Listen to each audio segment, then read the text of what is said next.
Thanks for staying. This is BioHack Your Blood Sugar with FileMaker, also a lightning talk. I'm Daisy Graves. So a little about me. I'm a senior developer at Harmonic. I graduated with an MBA in accounting and management information systems. I'm a mom of 2 teen boys, Randy, who's 17 years old, Blake, who's 15, and now we have a little puppy that's 11 weeks. Not so little anymore.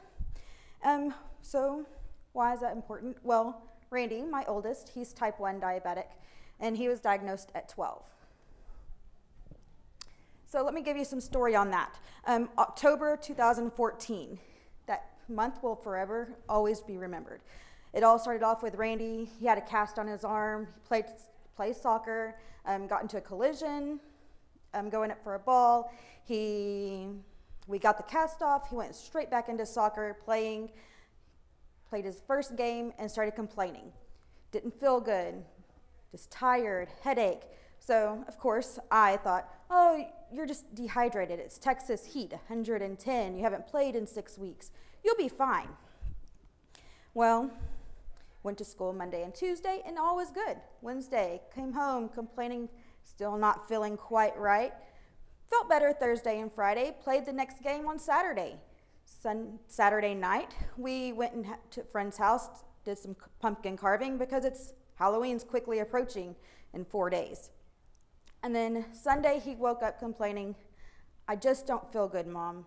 I just need to go to the hospital. I think I'm dying. I was like, you're 12. You're not dying. You'll be fine.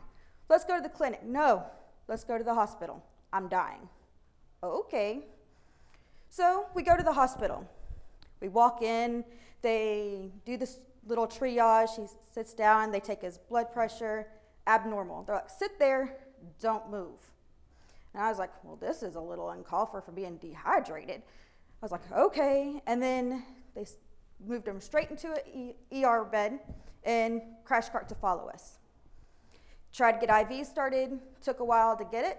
They first then did took his glucose reading, wouldn't read. It errored out. 3 different machines, got errors every time. And then finally they got blood work. We'll say, we'll just wait for the blood work to come back to find out what the glucose reading is.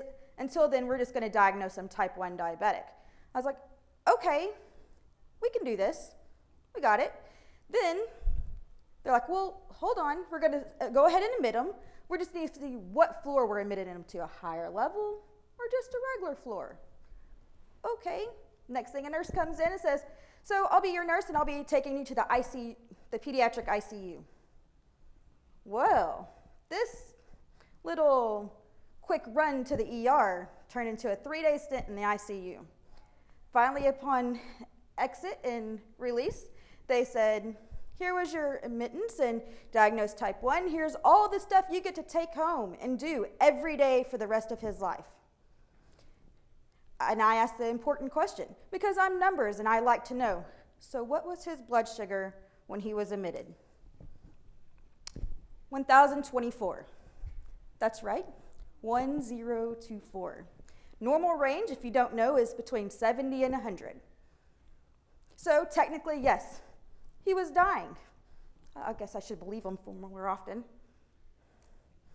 So fast forward to current date, he's 17.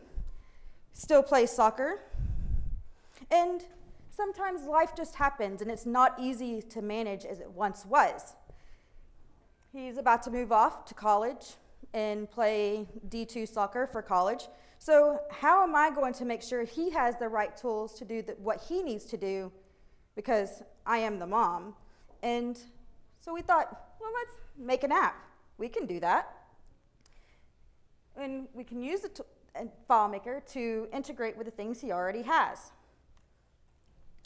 So recap for those that don't know what type 1 diabetes is most people don't understand it, or they assume all diabetes is the same, which is simply not true. Type 1 is when the pancreas no longer produces insulin, which it manifests by an imbalance of blood sugar or glucose. Type 1s are usually diagnosed when they're juveniles, but on rare occasions, it can manifest in adults as well. For instance, your prior speaker, my boss, Steve Sikora, he was diagnosed at 46.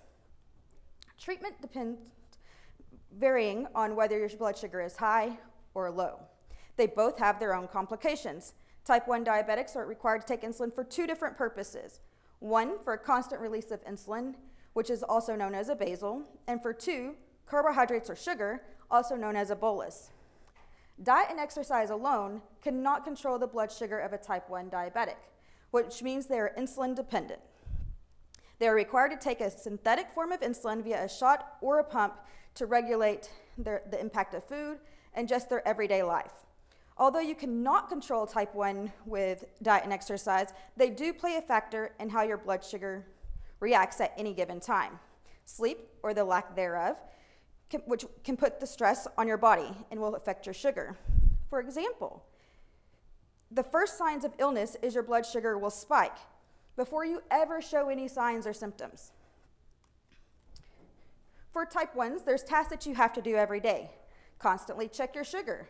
Calculate the dietary intake for carbohydrates you might eat. Give yourself the insulin if you're too high for those calculated carbohydrates you just figured out.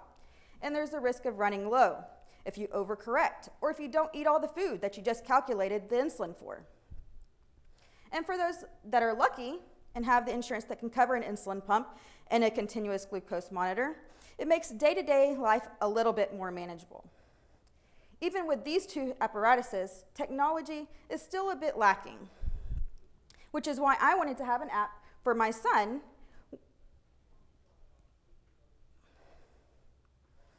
And it's currently in beta. Let me preface that. So what are the components and the technologies he's currently using? Dexcom, continuous glucose monitor. It's a wearable device that constantly reads the blood sugar levels. He has a insulin pump that is constantly giving him insulin. He has a glucose meter for calibrating his Dexcom and also for backup for when the Dexcom does not work.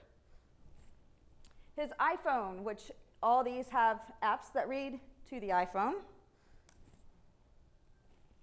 And his watch, which he's able to see on his wrist at all times what his blood sugar is. So why did I choose FileMaker be the basis of my app? Well, why not? FileMaker gives us flexibility, rapid development and deployment, but importantly, the ease of control and customization and connect with other technologies. Along with the SDK and data API, I'm able to retrieve data from my son's devices and bring them to a central location. Once I have the data, I can manipulate it to see how I see fit. I'm able to create my own reports, look at trends, and see how does each component interact with each other. I can then take these reports to the doctor's office and make a collective treatment decision on what we should be doing for his future. So how am I accomplishing this? For starters, every 17-year-old has a cell phone. Randy has an iPhone. And all his apps write to the health kit, which is also known for the health app. Randy wears his Dexcom, for instance. It speaks Bluetooth to the Dexcom app, and the Dexcom app writes data to health app, and then we query the health app for all the data points that we want. So let's look a little bit deeper in how we do this. Currently with V1 of the app, I have a file hosted on FileMaker server. I'm using Xcode in the FileMaker SDK with a launcher file bundled in, and it's located on my son's phone. My team was able to write some Swift code in Xcode, and we're here querying with the data API health kit and bringing back the data and passing it as variables into FileMaker with the FileMaker data API. And each one of those entries is some data point that's located on his phone, whether it's activity or so on. Now that we have the data in a centralized location, we have control. The possibilities for us are endless. So what are the benefits of this app versus the other apps out there? Most other apps just do one thing. With my app, named One Goal for Me, we're able to use FileMaker to integrate with different services. Today, it's the health app, but tomorrow it can be the individual devices themselves. We are pulling 10 different data points currently from Health App, ranging from glucose, insulin delivery, heart rate, to activity, and more. And once we have all those data points, we can compare them. How does diet and exercise affect the amount of insulin that he needs to take versus if he's had a stressful week, a bad night? How will it affect Randy the next day? Everything on our body has some kind of cause and effect to our sugar. We can see trends, such as, is his blood sugar spiking every night during the night at the same time? So what do I need to do about this? Lastly, we can set individual goals. Is he controlling his blood sugar the best that he can? No. What can we do to fix it? Currently, we're implementing a custom algorithm using the powerful calc engine and the scripting engine to calculate and analyze ways and the recommended pump settings that could be used. My solution to the problem is this is the dashboard. Now let's look at an actual demo. So we're going to open the app. We're going to approve and say, yes, we want to bring all these data points in from Health App. We'll get it going with our Face ID. So we can see how much is his sugar high? How many times is he low? How many times is it actually in range? What percentage of his daily insulin is bolus versus his basal? We can turn and look at a range. So what is he ranging every day? So we can then drill down into our numbers and say his glucose numbers, since Dexcom is writing every 3 minutes, we're able to see that. And then we can go and look at his vitals. So what was his heart rate? Or what was his activity? Or any of those other different data points that we have. As I mentioned before, this app is still in development, and we're just starting to see what we can do. Our plans for this app is to evolve and for it to go on a journey with us. With every changing technology and the advancements in the type 1 community has, my hope is just this is the beginning of what we can achieve. You can get more information on, You can get more information, go into our website, just as Steve mentioned, and it'll give you this little fun web direct page, and you can enter in your mailing information. So we are hosting a community thing that we're inviting everybody to attend. If you're in the Dallas area, it's great. Come on and see us. If you're not, then you can join us via our go-to webinar. We're going to have a couple of guest speakers come in, and we're wanting to see what can we do in the diabetes community. And we have the technology. Where can we advance, and what can we do to move technology at a faster speed, more comparable for us? We will have session updates, and we look forward to hearing from everybody and their input and what you would recommend as well. Thank you.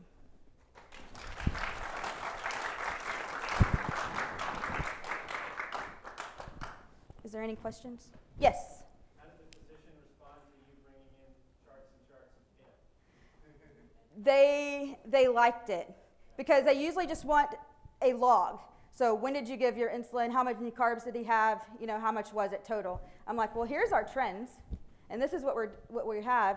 And they're like, oh, okay.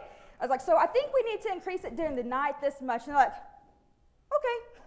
So, yes. Have you been able to notice effect on the A1C? Yes. So since we've started this, it's been kind of a whirlwind.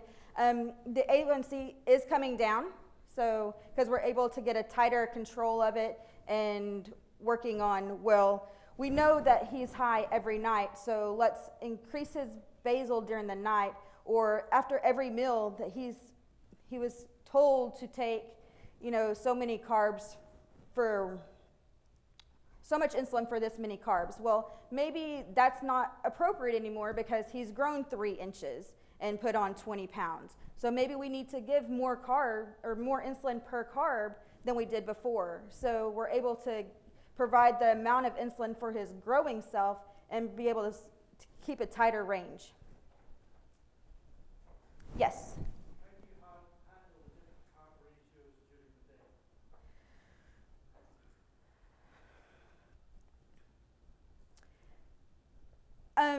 So I have a great team and mathematician behind me.